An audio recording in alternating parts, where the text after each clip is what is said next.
pas faire et maintenant c'est l'heure de voir aussi ce qu'il faut faire. On vous a fait une journée type et on l'a fait en fait à son arrivée, tout simplement. Regardez, on récupère la chienne, elle est dans sa cage de transport, d'accord? On a pris l'option de la cage de transport, je vous l'ai déjà expliqué parce que pour moi c'est la meilleure solution quand on va chercher un chien et qu'on le sort de son éleveur. Vous prenez la cage de transport, vous prenez la cage, vous la mettez dans le jardin si vous en avez un, sinon ce sera dans le salon, ce n'est pas un problème. Et là, on ouvre la cage et personne ne lui demande rien, pas un mot. Personne ne s'occupe de la chienne, faites votre petite vie, mais en fait, laissez-la sortir d'elle-même et laissez-la un petit peu renifler, voir un petit peu son nouvel environnement et prendre un petit peu ses marques.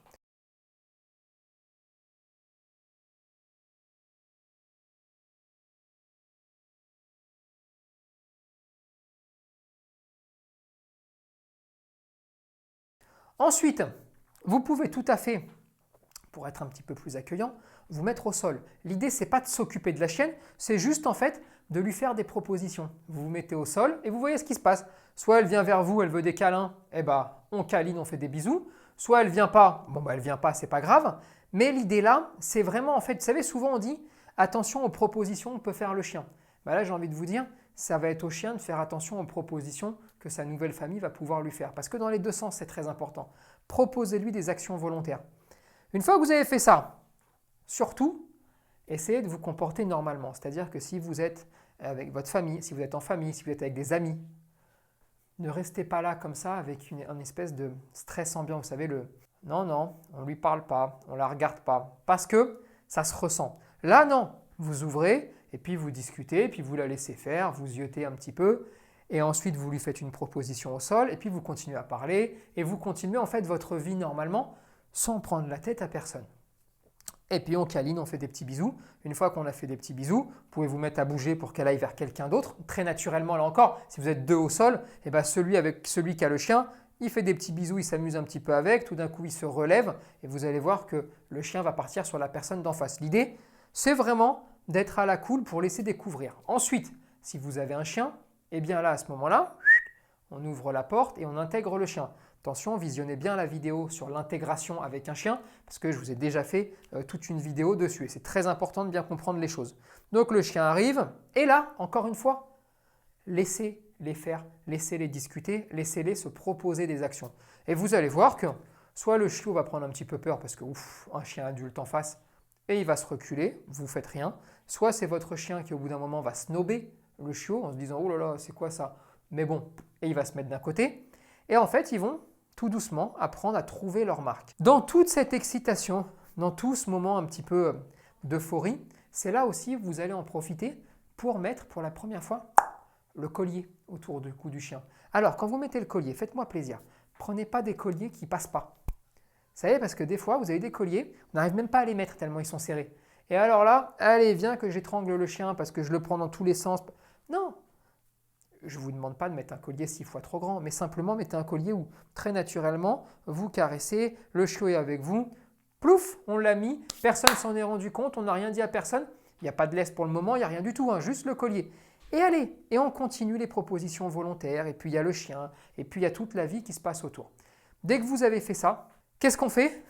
Tout de suite, petite balade, 15 minutes, pas plus, en mise en longe. Et là, mise en longe, parce que, comme je vous l'ai expliqué, on la laisse découvrir son environnement. Et le fait de la mettre en longe, vous savez, un chiot, ça marche toujours de la même façon. Moins je t'attache et plus tu me suis. Pourquoi? Parce que s'il ne se sent pas attaché, il va avoir besoin de rester près de vous parce que vous êtes la seule personne qui peut lui donner un coup de main s'il y avait un souci. Dans un premier temps, c'est comme ça que ça fonctionne. Partant de là, grâce à la longe, ça va nous permettre en fait de passer les portails avec des chiens qui gueulent. Et ouais, parce que si je la tiens en laisse, je vous donne ma parole à 100% qu'elle part en arrière en tirant ou qu'elle se fige et alors là, terminée, elle ne bouge plus. Comme il y a une longe, ça me permet de pouvoir dire on y va, de lui montrer que moi, ma solution quand il se passe ce genre de problème dans cette vie-là, c'est d'avancer. Allez, viens! Super, ma fille! Voilà! Allez! Regarde, allez.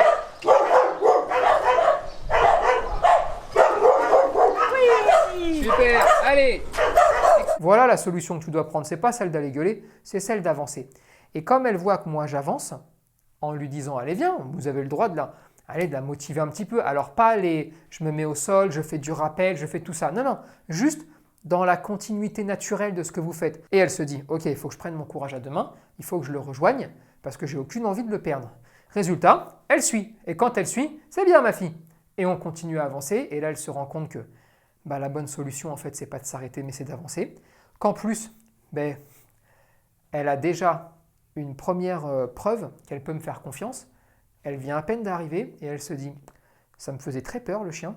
Et ce qu'il vient de me proposer comme solution, je me rends compte que finalement, c'est pas mal parce que le chien, je l'entends plus, qu'il ne m'est rien arrivé et qu'en plus, il a l'air quand même très content de ce que j'ai fait. Et donc, en fait, tout le monde est content. Et voilà comment, tout de suite, vous amorcez quelque chose de cool. Mais attention, par contre, on n'est pas là pour récompenser. Là, n'oubliez pas, je vous ai déjà dit, les 2-3 premiers jours, hormis les pipi caca et une situation extraordinaire qui pourrait survenir, je ne veux pas de friandises, parce que je veux justement que vous puissiez aussi vous concentrer un petit peu sur vous-même, sur ce que le chiot va vous proposer aussi, et qu'on soit plus dans l'attitude. Vous savez, pour être tout à fait honnête, on pourrait récompenser. Ce n'est pas interdit. Simplement, j'ai envie que vous vous centriez un tout petit peu plus sur vous-même, sur la façon de se tenir, sur la façon, pour enlever dans le cerveau ce truc de dire il faut que j'ai des gâteaux, il faut que je récompense. Et là, en fait, la récompense, c'est de lui montrer le bon chemin, tout simplement. Et rendez-vous compte qu'elle est à peine arrivée, qu'elle a déjà un motif pour se dire « Ah ouais, ils sont sur deux quand même, c'est cool ce qu'ils font, je peux peut-être leur faire confiance à eux. » Alors qu'on n'a encore rien commencé, on vient d'arriver. Vous faites vos 15 petites minutes. Retour à la maison. Vous lui demandez rien, pas de haut pied, pas de machin, rien, elle ne sait rien faire. Là, on est juste sur de l'attitude et sur du suivi naturel aussi, mine de rien, parce qu'on est sur du suis-moi et tout se passera bien. Quand vous revenez, découverte de la maison. Découverte de la maison sans le chien si vous en avez un. Histoire qu'elle puisse quand même naviguer un petit peu tranquillement. Donc quand vous rentrez, votre chien va revenir un petit peu en interaction avec. Une fois que c'est bon, c'est réglé. On rentre à la maison et là, on laisse découvrir. Une demi-heure, 1 heure, 2 heures, ça va dépendre un petit peu des différents environnements que vous avez, des variétés aussi d'environnements. Je vous prends un exemple concret. Si vous avez un chat, moi je vous encourage à lui présenter le chat quasiment tout de suite. Quand je dis quasiment tout de suite, dans le quart d'heure, 20 minutes, dans la demi-heure. Pourquoi? Parce que le chiot va commencer à appréhender son environnement, à le regarder en fait. Il va se faire une petite carte 3D et il va se dire ok, dans la maison ça se passe comme ça, j'ai compris, il y a ces odeurs-là, il y a machin, il y a truc. Sauf que si, sorti de nulle part, au bout d'une journée, 2 journées, il voit débarquer un chat, il peut partir du principe que ce chat ne fait pas partie de l'environnement ou qu'en tout cas ça peut être quelque chose d'assez alertant. Et puis, il peut y avoir aussi l'autre cas de figure. C'est le chiot qui flaire le chat mais qui ne le trouve pas. Et là, ça va l'exciter encore plus. Donc, découverte de la maison, sans laisse, sans rien. Enfin, on est vraiment à la cool quand on fait découvrir la maison.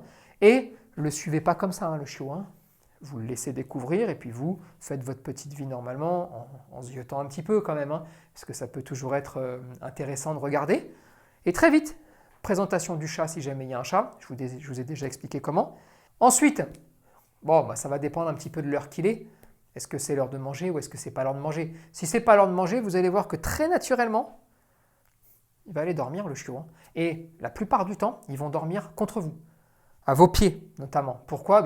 Parce que nouvel environnement, tout est nouveau, donc on a envie un petit peu de réconfort. Enfin, on a en tout cas envie de ne pas perdre la personne qui nous rassurerait et qui peut être un petit peu la seule personne rassurante pour le moment dans ce nouvel environnement.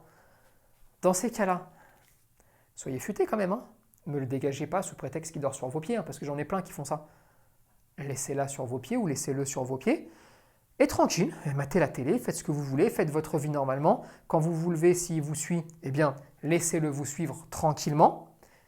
Et ensuite, vient l'heure de manger. Quand vient l'heure de manger? Petit 1, s'il ne mange pas de panique le premier jour, je vous l'ai déjà expliqué.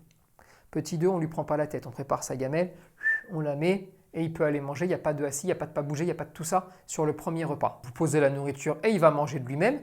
Et vous avez 2 cas de figure. Si vous sentez qu'en partant, le chiot vous suit, restez à côté. C'est tout nouveau, c'est un nouvel environnement, c'est quelque chose de... C'est perturbant pour le chiot. Et résultat, il a besoin d'une présence qui le rassurerait, donc restez à côté. Si par contre, vous sentez qu'en partant, il n'y a pas de souci, il est en train de manger tranquillement, alors à ce moment-là, c'est vraiment ça qu'il faut faire, partez. Partez et puis mettez-vous à 2-3 mètres, continuez à faire votre petite vie en fait normalement. Adaptez-vous sur ce côté-là, d'accord? Ça c'est très important. Ensuite, pipi caca, bien évidemment, et à la cool. C'est-à-dire qu'on sort toutes les heures, on fait attention la nuit de rester avec parce que justement il a quitté sa fratrie, c'est extrêmement compliqué. Et on ne se fâche pas, vraiment laissez-le découvrir votre nouvel environnement et ce nouvel environnement en toute détente et tranquillité. Et après on aura le temps de mettre toutes les choses en place. Je pense qu'une fois que vous avez fait tout ça, c'est quand même une bonne première journée, tout le monde va être fatigué et il n'y a plus qu'à aller dormir avec son chiot dans la chambre.